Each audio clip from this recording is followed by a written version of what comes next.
Hi guys, അപ്പം ഇന്ന് ഉണ്ടാക്കാൻ പോകുന്ന ചക്കപ്പൊരിയാണ്. അതിന് വേണ്ടി ഞാൻ കുരുവും ചവണിയും മാറ്റിയെടുത്തിട്ടുണ്ട്. ഇത് നല്ല പണിയുണ്ട്. ഈ കുരുവും ചവണിയും മാറ്റിയെടുക്കാൻ എനിക്കൊരു 1.5 മണിക്കൂർ എടുത്തു. അതിനുശേഷം നമ്മൾ എന്ത് ചെയ്യണം, അത്യാവശ്യം വലിപ്പത്തിലും അത്യാവശ്യം കട്ടിയിലും നമുക്ക് എന്ത് ചെയ്യാം, ഈ ചക്കച്ചുളകൾ ഇങ്ങനെ അരിഞ്ഞിട്ട് കൊടുക്കണം. ഇത് നമ്മളെ ഈ വർഷം ആദ്യമായിട്ട് നമ്മൾ മെത്തമെന്ന് പറഞ്ഞ ചക്ക ആയതുകൊണ്ട് തന്നെ കുറേ നമ്മൾ എടുത്തിട്ടുണ്ടായിരുന്നു കേട്ടോ. എന്തേലും ചക്കപ്പൊരി ഉണ്ടാക്കാൻ വേണ്ടിയിട്ട്. അതുകൊണ്ട് തന്നെ കുറേ ഉണ്ടേന് പാത്രത്തിൽ തികയാത്തതുകൊണ്ട് നമ്മൾ എന്തെങ്കിലും തട്ടിക്ക് ചെരിഞ്ഞിട്ടുണ്ട്. അങ്ങനെ ബാക്കിയുള്ളതും കൂടി അരിഞ്ഞിട്ടപ്പോൾ എത്രങ്ങാനും ഉണ്ടേന് കേട്ടോ. ഇനി നമ്മൾ അതിലേക്ക് കുറച്ച് കോൺഫ്ലവർ ഇട്ട് കൊടുക്കണ്ടേ. ഇതെന്തിനാന്ന് ചോദിച്ചാൽ ഈ ചക്കക്ക് കുറച്ച് ക്രിസ്പിനെസ് ഉണ്ടാകാൻ വേണ്ടിയിട്ടാണ്. എന്നിട്ട് നന്നായിട്ടൊന്ന് മിക്സ് ചെയ്ത് കൊടുക്കണം. ഇപ്പോൾ സാധാരണ മതി ഇപ്പോൾ നമ്മൾ ഗ്യാസ് അടുപ്പുമ്മലല്ല ചുടണത്, നമ്മളെന്താണ് വിറകടുപ്പുമ്മലാണ്.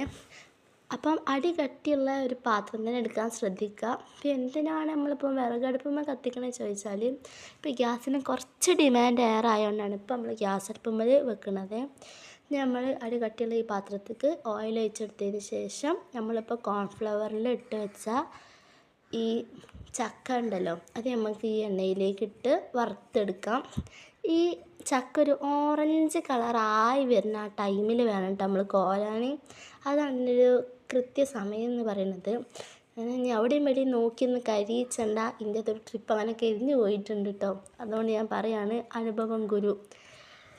അതിന് ശേഷം നമ്മളിതൊക്കെ ഇങ്ങനെ ആക്കിയെടുത്തതിന് ശേഷം നമ്മൾ ആക്കിയെടുത്തേക്കൊക്കെ കുറച്ച് ഉപ്പും കുറച്ച് മുളകും ഇട്ട് കൊടുക്കണ്ടേ. എന്താ വെച്ചാൽ ഈ ചക്കക്കൊന്നും പാടി ഇതിട്ടാൽ ടേസ്റ്റ് കൂടും കേട്ടോ ചക്കപ്പൊരിക്ക്. അതിന് ശേഷം നന്നായിട്ട് മിക്സാക്കി കൊടുക്കണം. എല്ലാ സ്ഥലത്തും മസാല എത്തണ മാതിരി നന്നായിട്ടൊന്ന് മിക്സാക്കി കൊടുക്കാം. അതിന് ശേഷം നമ്മളിതൊരു എയർ ടൈറ്റ് കണ്ടെയ്നറിലാക്കി അടച്ച് വെച്ച് കൊടുക്കണം. നമുക്ക് കുറേ നാൾ യൂസ് ചെയ്യാൻ വേണ്ടിയിട്ടാണ്. ഇപ്പോൾ നിങ്ങളുടെ നാട്ടിൽ കുറേ ചക്കി മാങ്ങൻ്റെ സീസണാണല്ലോ, അപ്പോൾ ചക്ക കിട്ടുമ്പോൾ ഇങ്ങനെ ഒന്ന് ഉണ്ടാക്കി നോക്കണേ. ഞങ്ങൾക്ക് ഇങ്ങനെ ക്രിസ്പിനെസ്സിൻ്റെ സൗണ്ട് കാണിച്ചു തരേ.